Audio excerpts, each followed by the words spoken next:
So, got it on the frame. Actually, that was easier than I thought it was going to be.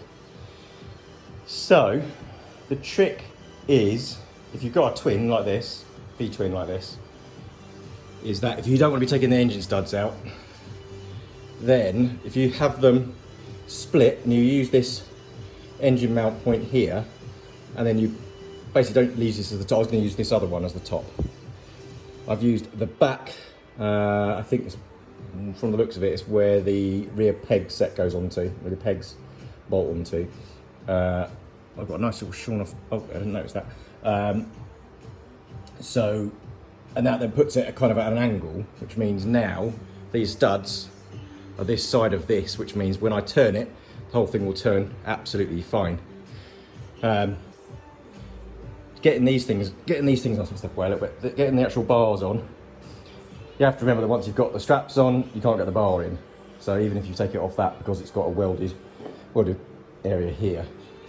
So you need to be putting one strap on, shouldn't laugh into that, one of these on, putting the bar in, putting the other one on, so it's loose fit, so you know roughly where it's going to fit. Because these turn 360 degrees, it doesn't really matter where these sit at the time being, as long as this is on and that's on it.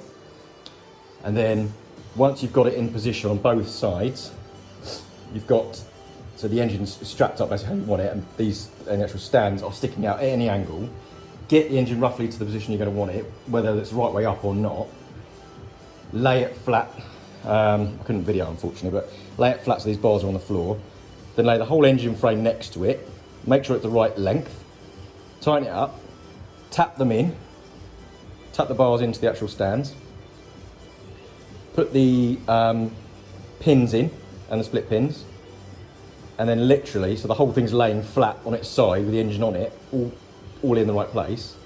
And then literally lift the whole engine up on the frame, on the wheels. It is easier, I discovered, to lock the wheels first, rather than having, what, 30 or 35 kilos of engine sliding around all over the place on a wheelie floor. But actually, it went up really easily. I mean, this is so much easier to work on now. You know, I'm not really scuffing the engine every time I move it. You can see every time I've painted it, and as soon as I've moved it, scuffed it again. So it gives me a chance now to do this really nicely, get everything completely clean, and, you know, rebuilt, ready to go back on the bike. So I'm really happy with that, actually. For, I think it was 110 quid, that is absolutely perfect for the Ducati V-twins. Absolutely brilliant. So I would thoroughly recommend it. It's easy to move around. I haven't actually turned it yet. I'm not sure how easy that's going to be able to do whilst holding the camera. I'll give it a go, because it looks about, that's about half, split about half the engine there, isn't it, really? So I think it shouldn't be particularly top heavy or anything.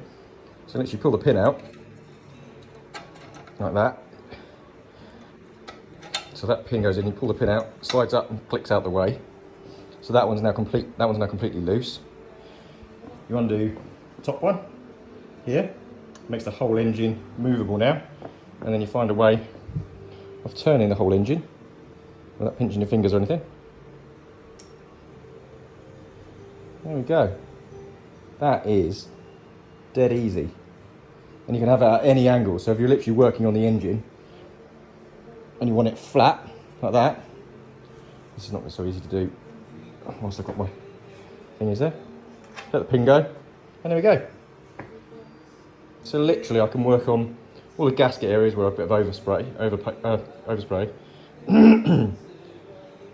I mean, this is absolutely banging. I can't believe I've never bought one of these. This is my third engine that I've rebuilt, and I've never bought an engine frame.